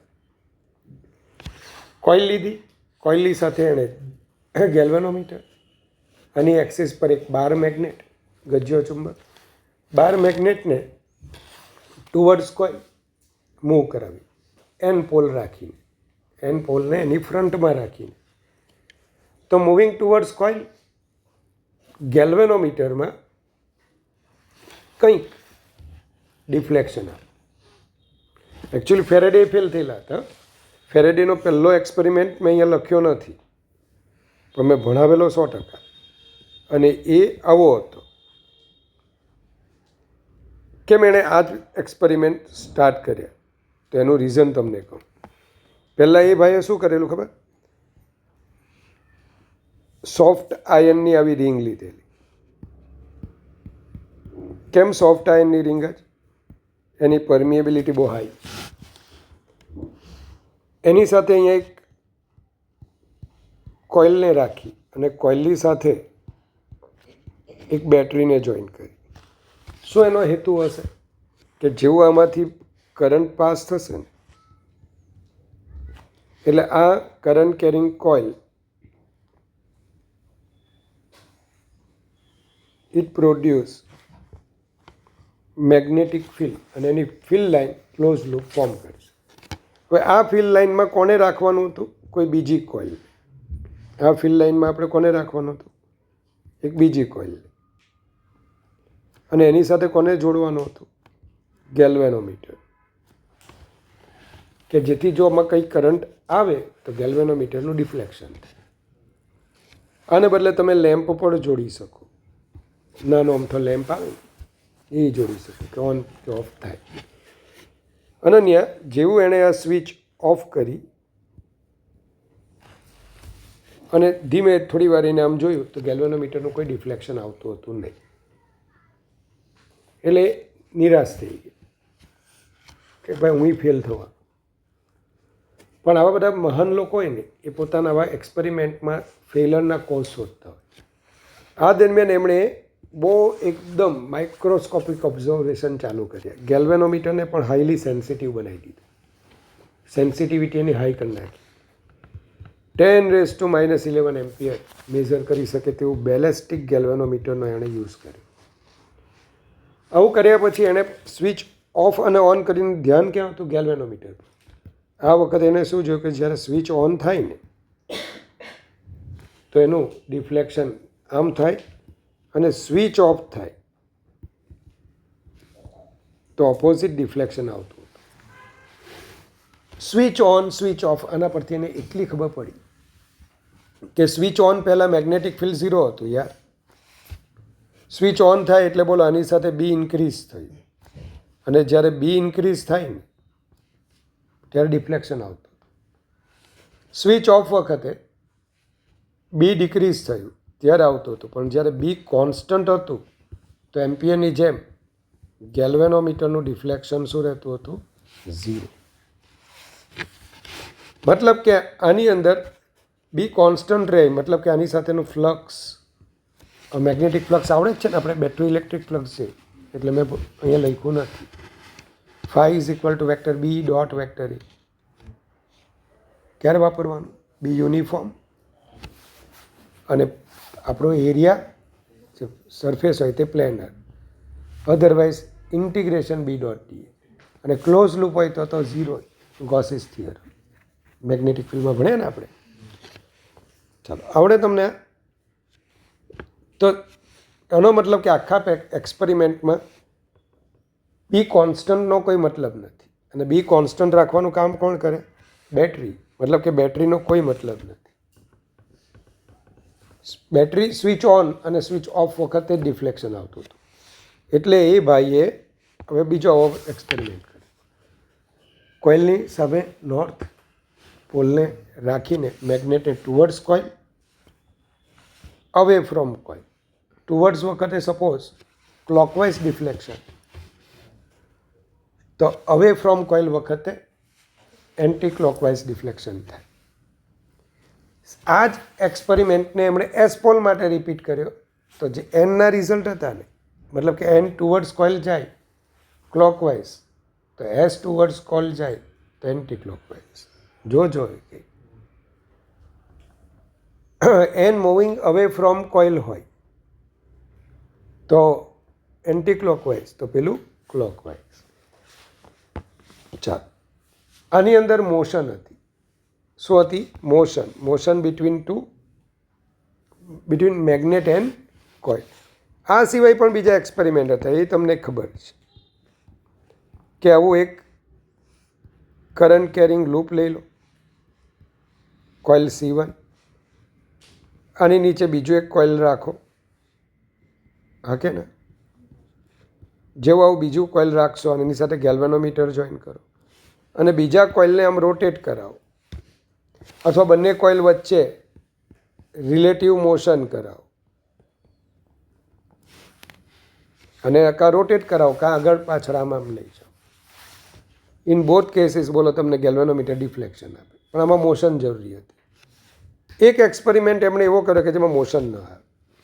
મેં 2 જ એક્સપેરિમેન્ટ એટલા માટે લીધા કે મારે 2 જ ટાઈપના ઇન્ડ્યુસ EMF શીખવવાના છે, બાકી બધા તો મોડ્યુલમાં આપ્યા જ છે. C1 C2, C1 સાથે બેટરી, C2 સાથે ગેલ્વેનોમીટર. આ બેટરીની સાથે ઓર્ડિનરી સ્વિચ નહીં, ડોરબેલવાળી સ્વિચ, જેને ટેપિંગ કી કહેવાય, કે જે તમે ઓન કરશો ફરી પાછી બોલો એ ઓટોમેટિકલી ઓફ થશે અને મોમેન્ટરીલી કરંટ પાસ થશે. જેવો આ કરંટ ફ્લો થાય, C1 behaves as a magnet, produces magnetic field. આ મેગ્નેટિક ફિલ્ડની ફિલ્ડ લાઇન કોની સાથે? C2 સાથે. અને આની અંદર ગેલ્વેનોમીટર કંઈક ડિફ્લેક્શન આપે. કેવું આપે ખબર? શિવમ, પહેલાં આમ હતું, આમ પહેલાં ક્લોકવાઇઝ અને તરત પાછું એન્ટી ક્લોકવાઇઝ આપીને પાછું ઓલવાઈ જાય. મતલબ કે એક ટેપિંગ કરો ને, આમ આમ આમ, સમજ્યા તમે? આમ ગયું અને પાછું આમ થઈ, એક ટેપિંગ વખતે શું થયું હશે? જેવું ટેપિંગ કી આવી એટલે એમાં પહેલાં કરંટ ઇન્ક્રીઝ થયો, આનું ફિલ્ડ ઇન્ક્રીઝ થયું, પછી કરંટ ડિક્રીઝ થઈને 0, તો આ ફિલ્ડ પણ ડિક્રીઝ થઈને 0. હા, એને ખબર નહીં પડી કે બંને સાઈડ કેમ આપે. અહીંયા પણ ખબર નહોતી પડી. અહીંયા શું થાય ખબર ને? N પોલ કે S પોલ ટુવર્ડ્સ કોઇલ જાય એટલે મેગ્નેટિક ફિલ્ડ લાઇન્સ વધવા લાગે, એટલે ફ્લક્સ વધવા લાગે. ઇન્ક્રીઝિંગ ફ્લક્સ હોય, ગેલ્વેનોમીટર ડિફ્લેક્શન આપે. દૂર જાય, ડિક્રીઝિંગ ફ્લક્સ હોય, ગેલ્વેનોમીટર ડિફ્લેક્શન આપે. બટ ફ્લક્સ કોન્સ્ટન્ટ હોય, કશું ન આપે. मैग्नेट ने पकड़ी रखे थे क्या, कहीं ना आप कुछ समझ में आया? तो उसने कंक्लूजन निकाला क्या? When magnetic flux linked with conducting coil changes, જ્યારે કોઈ કોઇલ સાથેનું મેગ્નેટિક ફ્લક્સ ચેન્જ થાય, induce EMF or induce current will be produce. Induce EMF ગુજરાતીમાં પ્રેરિત EMF કે પ્રેરિત પ્રવાહ એ પ્રોડ્યુસ થાય. ચાલો એટલે મેં લખેલું જ છે, બોલ ખોટું ખોટું બોલ્યું. મેગ્નેટિક ફ્લક્સ, અચ્છા પેલા JW1 લખવું જ પડે, પછી ભૂલી જાય. મેગ્નેટિક ફ્લક્સ φB એનો યુનિટ છે વેબર. હા, એટલે φ બરાબર 12 હોય 12, તો B φ અપોન એ વેબર અપોન મીટર સ્ક્વેર, જેને આપણે ટેસ્લા પણ કહીએ છીએ. હા, શું બોલીએ? ના ના, એમ નહીં, નામ એનું બીનું નામ શું બોલીએ એ તો મને ખબર. Tesla magnetic flux density, flux પર unit area, magnetic flux density एटले ज बी. कुछ समझ में आया?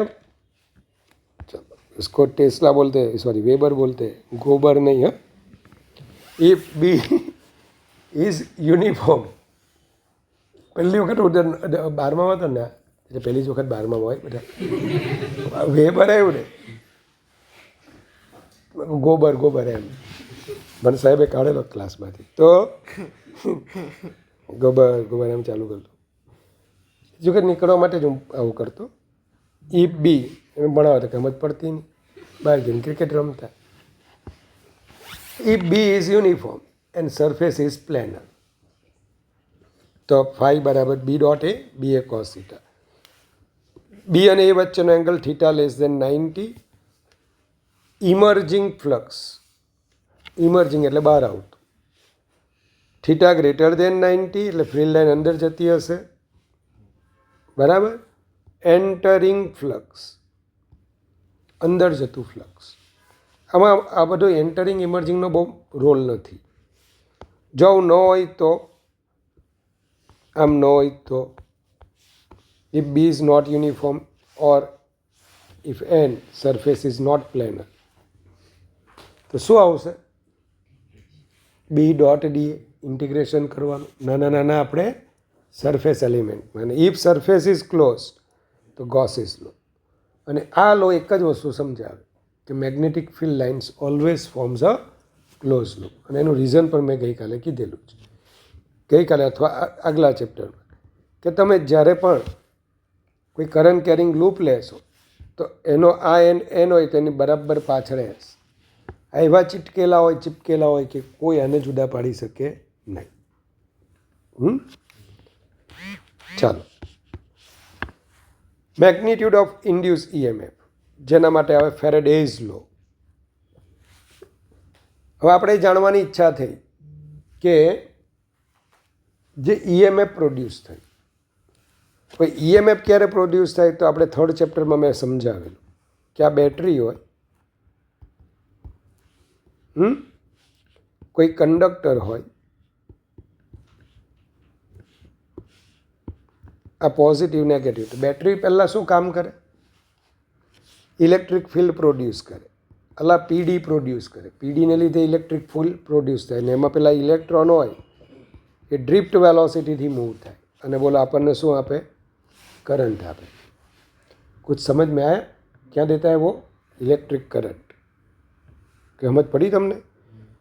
तो आने EMF no source कहेवाय.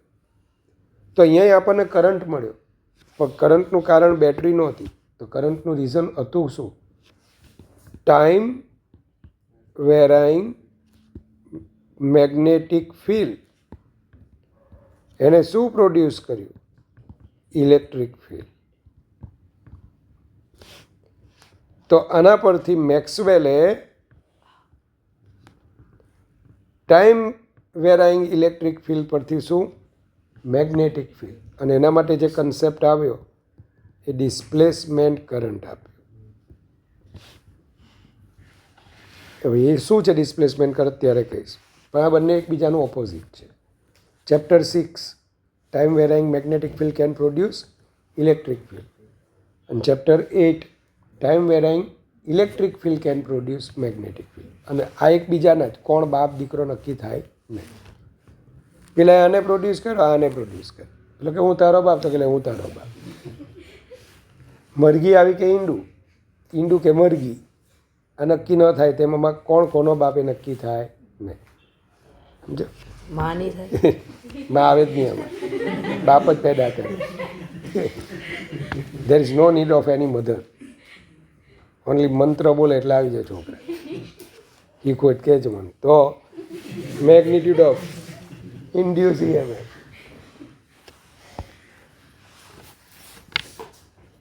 Four a close circuit. ભાઈ કોઈ ક્લોઝ સર્કિટ હોય એટલે સમજ્યા તમે? આ જે ઇલેક્ટ્રિક ફિલ્ડ છે ને એનું એક પ્રોપર્ટી છે જે મેં લખેલી છે. ઇન્ડ્યુસ ઇલેક્ટ્રિક ફિલ્ડ કહેવાય એને. કયું કહેવાય? એ પહેલાં જેવું નથી સ્ટેટિક ઇલેક્ટ્રિક ફિલ્ડ જેવું. આનો બાપ જ બદલાઈ ગયો તો એનો DNA બદલાઈ જ જવાનો, દીકરો અલગ જ આવવાનો. નામ ભલે ઇલેક્ટ્રિક ફિલ્ડ, કામ ભલે કરંટ ફ્લો કરાવવાનું, પ્રોપર્ટી હાવ જુદી. For a close circuit T ટાઈમે flux φB, T plus delta T ટાઈમે flux φB plus delta φB, એટલે ફ્લક્સ ચેન્જ થઈ ગયું છે. તો ડેલ્ટા T ટાઈમનો ચેન્જ કેટલો? Delta φB. તો average is equal to minus delta φB by delta T. માઇનસની સાઇન એ લેન્સના લો એનું પ્રેઝન્સ બતાવે કે ભાઈ લેન્સે આવું કીધેલું કે induce EMF always opposites its very cause. Limit delta T tends to 0 લઈએ તો instantaneous EMF E minus dφB by dt. ધ્યાન રાખજો, ખાસ કરીને અમુક MCQમાં શું પૂછ્યું છે? એવરેજ પૂછ્યું છે કે ઇન્સ્ટન્ટેનિયસ? ઇન્સ્ટન્ટેનિયસ હશે તો ડિફરન્શિએશન લેવું પડશે. લખ્યું જ છે મેં ડ્યુ ટુ લેન્સ લો, જે હમણાં જ ભણવાના છે. સમજી લો, આમાં પણ ઘણાના આટા આવી જતા. પહેલાંમાં મેં આખું ફ્લક્સ લિંક્ડ વિથ સર્કિટ અથવા કોઇલ લીધેલું છે, પણ તમને આવું આપેલું હોય flux link with each turn, એક ટર્નનું ફ્લક્સ આપેલું હોય. ટોટલ ફ્લક્સ લિંકેજ હવે કેટલું થવાનું? N phi B linkage total સંકળાયેલું ફ્લક્સ. તો આ વખતે E is equal to minus N D phi B by DT. હવે change in flux D phi B by DT આવે એટલે મગજમાં આમ હોવું જોઈએ કે ફ્લક્સ કેટલી રીતે 3 પ્રકારના MCQ આવશે. પહેલું ડ્યુ ટુ બી ઓનલી, ખાલી બી બદલાતું હશે તો ડી ફાઈ બી આવું જ્યારે આવે ને d phi B by dt A cos theta dB by dt. ક્યાં તો ડ્યુ ટુ ઓરિએન્ટેશન બદલાતું હશે. ઓરિએન્ટેશન મતલબ શું? થીટા બદલાતું હશે તો B A D by DT cos theta. તો તમે આને આમ લખી શકો, કોસ થીટાનું ડેરિવેટિવ નથી લેવાનું. ડી કોસ થીટાનો મતલબ cos theta two minus cos theta one. અહીંયા ડીબી બાય ડીટીનો મતલબ B2 minus B1 upon DT. સમજ પડે છે? ત્રીજું એરિયા બદલાય જ છે. એકમાં એરિયા બદલાય છે. તો અત્યારે હું તમને પાછો કહીશ કેવી રીતે બદલાય છે. Induce charge. કરંટ ક્યારે ફ્લો થાય? નૈસર્ગિક ચાર્જ ફ્લો થાય તો. ચાર્જને ઇન્ડ્યુસ કોણે કરે? તો કેટલો ઇન્ડ્યુસ ચાર્જ થયો હશે? ચાર્જ હતો જ, ખાલી જસ્ટ એક ડિરેક્શનલ મૂવ કરીએ એટલે આપણે એને બોલીશું induce charge. Average IR, average I into R minus delta phi B delta T. Average current delta Q by delta T cut delta Q minus delta phi B by R તો more delta phi B upon R. GUJCET નામની પરીક્ષામાં પૂછાય કે ડેલ્ટા phi બાય આરનો unit એક વર્ડમાં આપો. વેબર અપોન ઓમ 2 વર્ડ થઈ ગયા.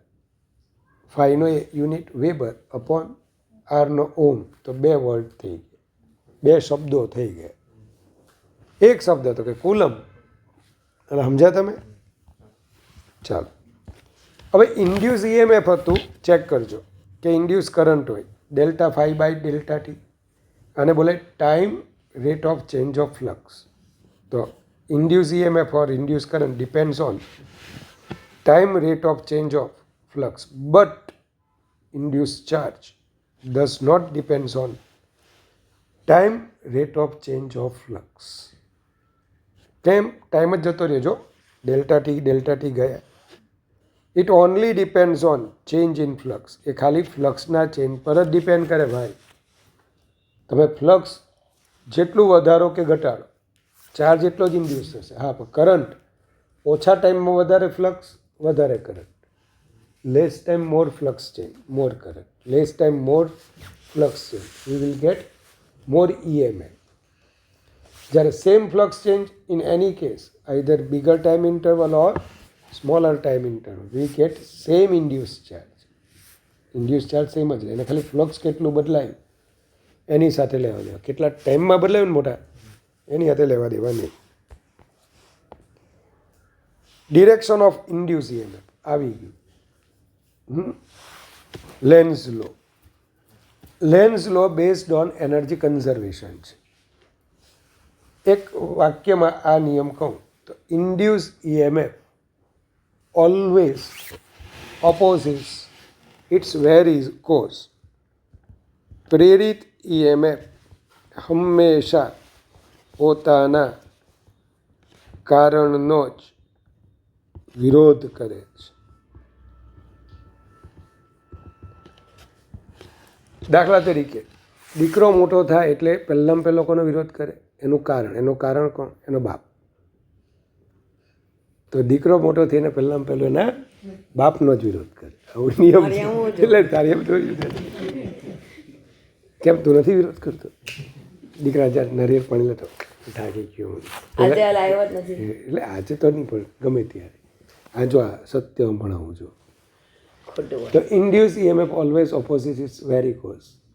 તો જેમ દીકરો મોટો થઈને એના જ કારણ એના બાપનો જ વિરોધ કરે. એના જો આ લેન્સના છોકરાએ એને દગો દીધેલો એટલે એને આ નિયમ આપ્યો. હા, એટલે એણે આ નિયમ આપ્યો, સત્ય સમજાવ્યું એને. તો એને એક્ઝામ્પલ છે. પહેલાં એનર્જી કન્ઝર્વેશનને બધા એક્ઝામ્પલ મેં ખાતે લઈ લીધા છે, એટલે બહુ આમાં માથાકૂટ આવે જ નહીં. એપ્લિકેશન એ તમને એમ આવડી જાય. પહેલાં પેલા ગેલિલિયોમાં આવી ગયો છે. ફેરેડેને જે પેલા ક્વેશ્ચન માર્ક કરેલા મેં, ખબર ને, આમ કેમ. એ ક્વેશ્ચન માર્ક હટાવવાનું કામ કોણે કર્યું? લેન્સે. કેવી રીતે કે ભાઈ, સપોઝ કરો north pole, south pole, magnet અત્યારે સ્ટેશનરી છે, there is no induce EMF, એટલે સ્ટેશનરી છે. બટ સમજી લે યુગ, તે શું કર્યું? પાણીની ટાંકીમાં બહુ મોટી કોઇલ નાખી દીધી, હીટિંગ કોઇલ, બરાબર.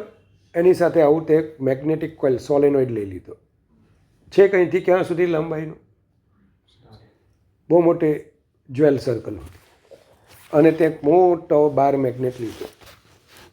સવાલ હતું બ્રશ કરવા માટે જ્વેલ ચાલતો જાય, સાયકલ પર છે. તો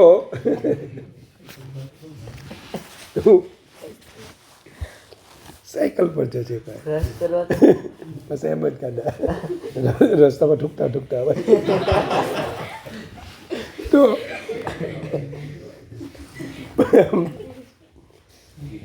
કલર ઉડી ગયેલો છે બધાનો. પેલા પટ્ટા આવે ને,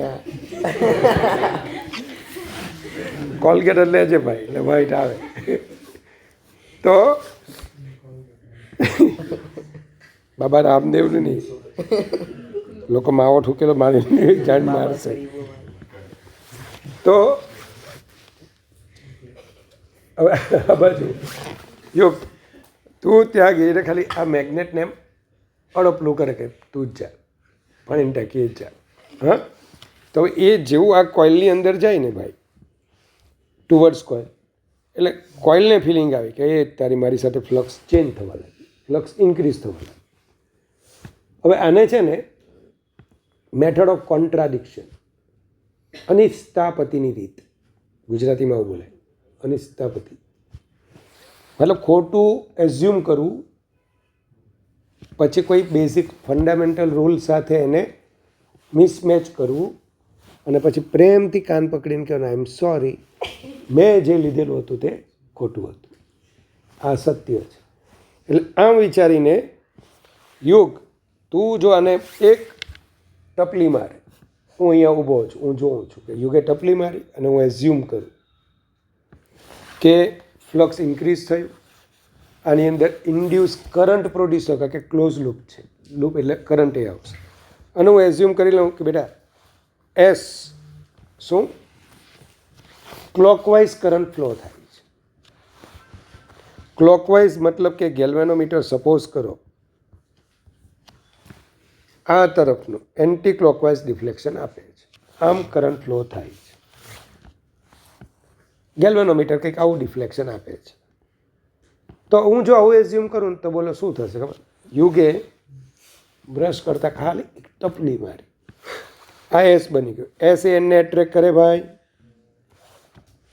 તો બોલો એક્સિલરેટેડ મોશન કરે, અલા ભાઈ ફોર્સ લાગે, more rapid change in flux form થાય, વધારે ઇન્ટેન્સિટીથી ફ્લક્સ ચેન્જ થાય, તેમ મોર કરંટ પ્રોડ્યુસ થાય. બાયો અને સાવર શું કહેતા?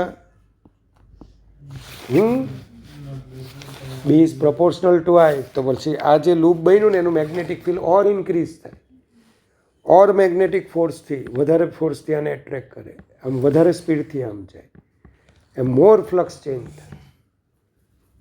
એમ બોલો આની અંદર મોર એન્ડ મોર કરંટ મળે I²RT મુજબ.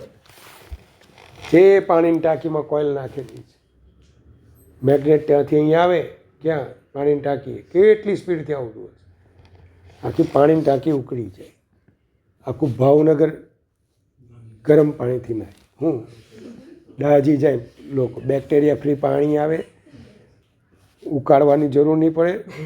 જૈન લોકો કેટલા આશીર્વાદ આપે, ઉકાળવાની જરૂર જ નહીં પડે. સમજ્યા? એ લોકો નહીં ઉકાળે, બેક્ટેરિયા નહીં કરવા માટે લોકો પેલી એશ નાખે, એવું બધું કરે. ઘણા તેટલા બધા જૈન હોય અહિંસક પ્રવૃત્તિના. તું જૈન છે ને? અનિશા તું જૈન હે? ઉજ્જૈન ગઈ તો એ લોકો એટલી બહુ એમ હિંસા જ કરે. હા, બધી બાળેલું ને આજુબાજુ બાળી આવે ને નાખી, બીજાનું ઘર બાળીને પોતાનું. તો નથી જોયા સુરતમાં જૈન મરઘીનું ઈંડું ખાય લોકો? જૈન મરઘી તારો કોઈ પ્લેનેટ કે છે ગાળ ખાવા? હું જૈન છું. મેં કહો તો જૈન મરઘીને તો ઈંડા ખવાય જ તમારે.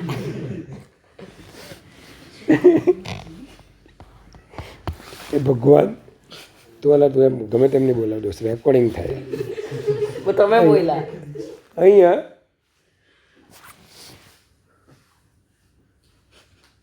જૈન સાંભળી ગયો ને તો આવશે મારવા. હવે ટુવર્ડ્સ આમ જાય ને એટલે કઈ બાજુ બોલો ડિફ્લેક્શન? એટલે અચ્છા, તો મારી ભાઈ આઈ એમ સોરી, યુ એસ નહીં, you have to do some work. આટલામાં બોલો જો મફતમાં એનર્જી મળેલી કહેવાય. અને આમાં યુગે કેટલું વર્ક કરેલું ખબર? જસ્ટ ટપલીમાં આટલું એમ જા, અને પછી તો ઓટોમેટિક જવા લાગ્યું. અને કેટલી બધી એનર્જી આપણને ફ્રીમાં મળી. It is impossible. એટલે પછી આપણે એવું વિચારવું પડશે કે જો એન પોલ આમ જાય ને તો આણે એન જ બનવું પડે. હવે આ એન પોલ શું કરશે? આની પર મેગ્નેટિક ફોર્સ આમ લગાડશે. હવે જો યુગે આની મોશનને આખા ભાવનગરને સુખી રાખવો હોય તેણે એક્સટર્નલ ફોર્સ આમ લગાડવું. યુગ એક્સટર્નલ વર્ક કરશે, મેગ્નેટ જશે, ફ્લક્સ ચેન્જ થશે, ત્યાં મેગ્નેટિક ફિલ્ડ પ્રોડ્યુસ થશે, N will become more powerful, જે મોર રિપલ્સનનો ફોર્સ લગાડશે. અને યુગે જો મોશન કન્ટિન્યુ કરશે તો મોર ફોર્સ લગાડવું પડશે. આમ કરતાં કરતાં એક્સટર્નલ ફોર્સે વર્ક ડન કર્યું, WF એક્સટર્નલ. એને લીધે બોલો આ કોઇલની અંદર કરંટ પ્રોડ્યુસ થયો, અને એને લીધે I²RT એકોર્ડિંગ हीट एनर्जी मड़ी. हाँ, कुछ खो के कुछ पाया. क्या खोया? उसने अपनी एनर्जी क्या पाया? एक तो हीट एनर्जी एंड लोगों का आशीर्वाद. લોકો આશીર્વાદ આપે કે ગરમ પાણી આવ્યું, ગરમ પાણી આવ્યું, ધન્ય છે દેવને. ચાલો હવે તમે જ્યારે એન છે ને ટુવર્ડ્સ કોઇલ જાય ને ભાઈ, જોજો અહીંથી જોવાનું. આ એન બને, એન એટલે એન્ટી ક્લોકવાઇઝ મોટા એન બની જાય. તો અવે ફ્રોમ કોઇલ જાય તો શું થાય? અનન્ય અવે ફ્રોમ કોઇલ જાય ને, જરાક ધ્યાન આપજો. આમ જાય ડિરેક્શન ઓફ મોશન, તો બોલો ફ્લક્સ ડિક્રીઝ થાય તો એ બોલો EMF ઇન્ડ્યુસ થાય. હવે જો આને તમે એન રહેવા દીધો તો એને રિપેલ કરશે, ફરી પાછો યુગ આ બાજુ ટપલી મારશે RTO રોડ તરફ. તો એ બોલો એમને એનર્જી મળશે. તો જેવું આમ જશે ને એટલે it has to be converted into S pole which attracts N pole. અને આ વખતે યુગે જો હવે મોશન જાળવી રાખવી હોય, કીપ કરી રાખવી હોય, એફ એક્સટર્નલ આમ લગાડવું. ચાલો, પ્રોબ્લેમ સોલ્વ થઈ ગયો. કોનો? ફેરેડેનો. માઠું ખંજવાળતા હતા કે કેમ આમ ને આમ. લેન્સે કહી દીધું મોટા એનર્જી કન્ઝર્વેશન. પહેલાં આ ક્લોકવાઇઝ એટલે બોલો ગેલ્વેનોમીટરનું ડિફ્લેક્શન પણ બદલાઈ ગયું. સેમ એસ પોલ માટે ટુવર્ડ્સ કોઇલ લેશું તો એસ ટુવર્ડ્સ કોઇલ જાય તો આ એસ બને ક્લોકવાઇઝ, અને અવે ફ્રોમ કોઇલ જાય એન્ટી ક્લોકવાઇઝ. જબરો પ્રેમ, નજીક આવે આવવા ન દે, દૂર જાય જવા ન દે.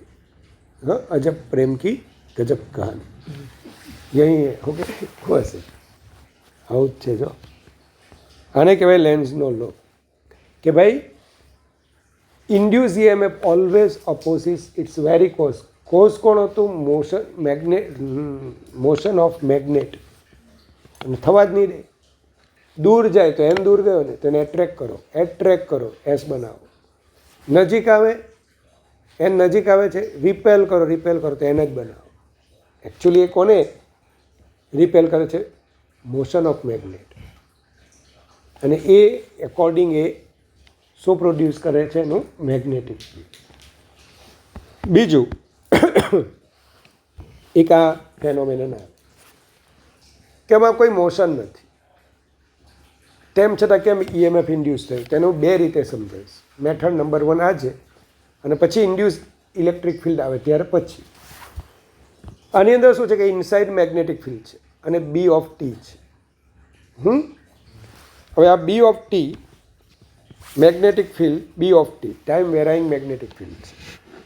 અને direction of induce current in coil.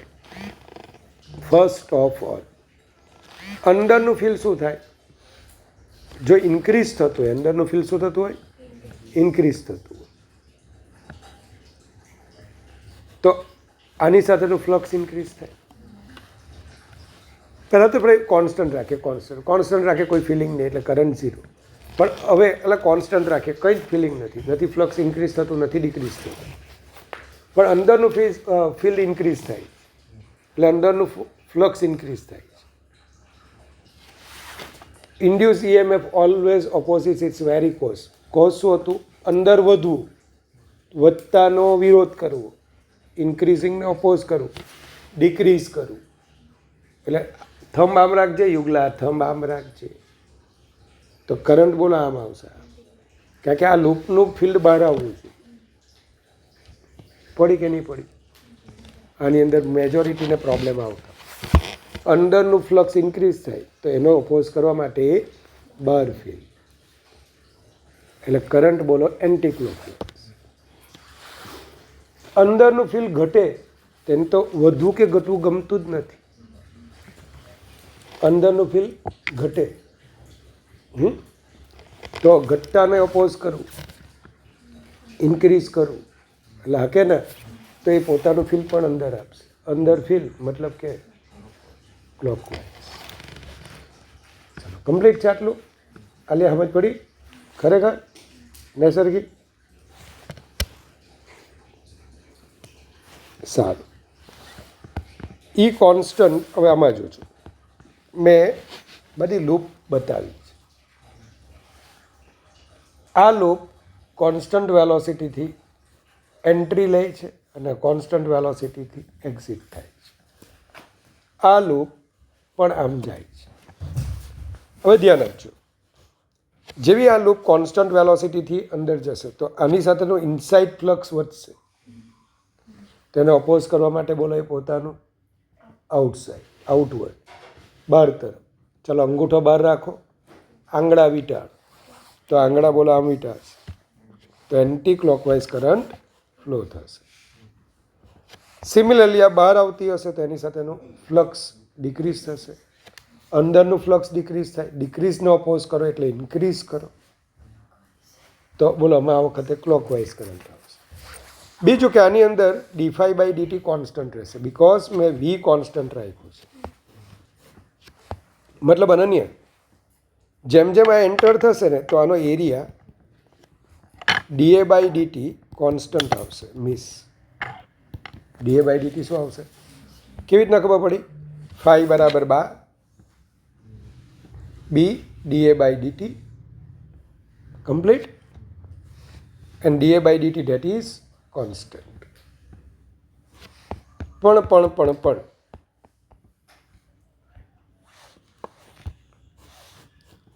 આ રીતનું હશે તો આમાં શું થાય? જેવી આ એન્ટ્રી લઈને મેગ્નેટિક ફિલ્ડમાં, આવી કોઇલ જ્યારે મેગ્નેટિક ફિલ્ડમાં શું કરે? એન્ટર થાય ને ભાઈ, તો પહેલાં બોલો આનો એરિયાનો જે ઇન્ક્રીઝ હશે ને, આ ભલે કોન્સ્ટન્ટ, એટલે ભલે આ dx ઇન્ક્રીઝ સેમ, પણ એની જે હાઇટ છે ને સ્ટ્રીપની એ પહેલાં ઇન્ક્રીઝ થાય. ફરી પાછો કહું, dx જે છે v એટલે dx/dt ભલે સેમ હોય, પણ જે એરિયા છે લક્ષ્ય એ એરિયા પહેલાં શું થાય? ઇન્ક્રીઝ થવા લાગે. અહીંયા એરિયા બોલો મેક્સિમમ બને. ધેન આફ્ટર બોલો આ સ્ટ્રીપનો એરિયા અનિશા ડિક્રીઝ હોને લગે. ક્લિયર છે? એટલે હું શું કહીશ આમાં? dA/dt આમાં કોન્સ્ટન્ટ નહીં. કયા લૂપમાં આના સિવાય કયા લૂપમાં ખાલી કોન્સ્ટન્ટ હોઈ શકે? સ્ક્વેર અને રેક્ટેન્ગ્યુલર. કોના માટે ન હોય? બીજા બધા એ સિવાયના, છોડો ને, એ સિવાયના શેપ માટે. પૂછાયેલો ક્વેશ્ચન. બહુ મસ્ત ક્વેશ્ચન છે. તમારે મને જવાબ આપવાનો છે.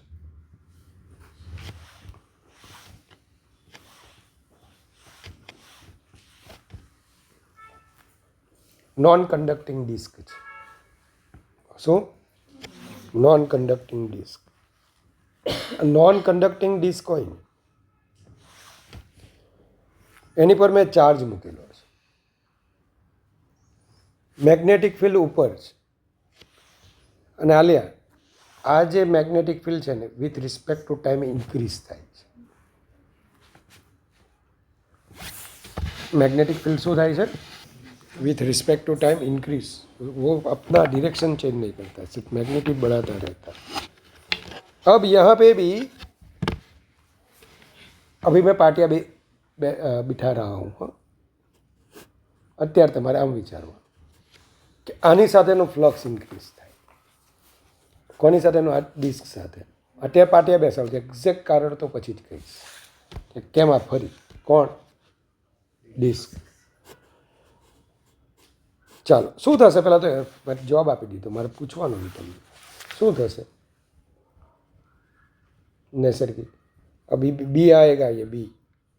अगर ये कंडक्टिंग डिस्क होती ना तो वो घूमती नहीं. नॉन कंडक्टिंग प्लास्टिक है, प्लास्टिक पे जैसे पाउडर छांटते हैं वैसे ही चार्ज का छंटकाव किया हुआ है. हाँ, तो वो चार्ज प्लास्टिक पे ऐसे घूम नहीं सकेगा. चार्ज को घुमाने के लिए डिस्क को ही घूमना पड़ेगा. जैसे कि वो पैदा हुआ बच्चा छोटा जब होता है तो वो अपने आप नहीं घूम सकता, उसे घुमाना पड़ता है इस तरह से. समझ में आया भाई? साરું. તો શું થશે આમાં? પહેલાં તો બી ઇન્ક્રીઝ થાય છે. આનું ઘૂમવાનું કારણ એકદમ અલગ છે, હું પાછું કહીશ 100% કહીશ કેમ ઘૂમે છે. પણ અત્યારે આપણે આમ વિચારવું, બી ઉપર વધે છે, ઉપરનું ફ્લક્સ વધે, તો પછી આની અંદર એવી રીતે મેગ્નેટિક ફિલ્ડ પ્રોડ્યુસ થવું જોઈએ કે જે ઉપરના ફ્લક્સને ડિક્રીઝ કરે. તો પહેલાં આનું ઇન્ડ્યુસ નીચે હોવું જોઈએ. આના માટે બોલો આ ચાર્જે હવે ફરવું પડે. પણ ચાર્જ તો બાળક છે, એના કોના ખોણામાં છે? નોન કન્ડક્ટિંગ ડિસ્ક, એની માં છે. માએ એને ફેરવવું પડે. કઈ ડિરેક્શનમાં માં ફેરવશે ને? क्लॉकवाइज. हाँ, आई कहाँ पे दिखाई है? ऊपर. ऊपर वाले को क्या दिखेगा? डिस्क क्लॉकवाइज घूमेगी, क्योंकि ये जो बेटा है वो घूम नहीं सकता, क्योंकि नॉन कंडक्टिंग डिस्क में है. अगर ये कंडक्टिंग डिस्क होती तो ऐसे ही करंट लूप फॉर्म होते, जैसे हम बोलेंगे एडी करंट्स. पढ़ा है आपको? मैंने लिखा नहीं है यहाँ पे. एडी करंट्स वो वाला लिखना है. 2-3 और एग्जाम्पल. अगर ये कंडक्टर होता, यानी कि कंडक्टिंग डिस्क, मेटल डिस्क होती, तो इसमें ये करंट फॉर्म होते, क्योंकि वहाँ तो इलेक्ट्रॉन है ही है, घूम भी सकता है क्योंकि कंडक्टर में है. और वो इलेक्ट्रॉन ऐसे घूमेगा कि यहाँ पे एडी करंट्स फॉर्म होंगे. तो ત્યાં હવે એડી કરંટ્સ, ડિસ્ક ન ફરે, કરંટ આવે. પણ જો નોન કન્ડક્ટિંગ ડિસ્ક હોય તો ડિસ્ક જ એવી રીતે ફરે કે બી એનું નીચે. કેમ નીચે? ઉપરનું બી ઇન્ક્રીઝ થતું હતું, તો એનો અપોઝ કરવા માટે આણે બી નીચે, તો આના માટે કરંટ પ્રોડ્યુસ કરવો પડે. અને કરંટ પ્રોડ્યુસ કરવા માટે એને ડિસ્કે ફરવું પડે. તો ડિસ્ક કિસ ડિરેક્શનમાં ઘૂમે? ऊपर से देखेंगे तो क्लॉकवाइज। इसका एग्जैक्ट रीज़न दूसरा है, हाँ, लेकिन हम करेंगे इस तरह से। समझ पड़ी गई? तो कॉज ऑफ इंड्यूस ईएमएफ तो एना બે cause due to relative motion અને બધું બહુ મેં લખેલું છે, મસ્ત લખેલું છે. આવું હોય તો શું થાય, આ એક જ એમાં તમે કરશો ને તો બધું આવડી જાય. કેટલું બધું મસ્ત.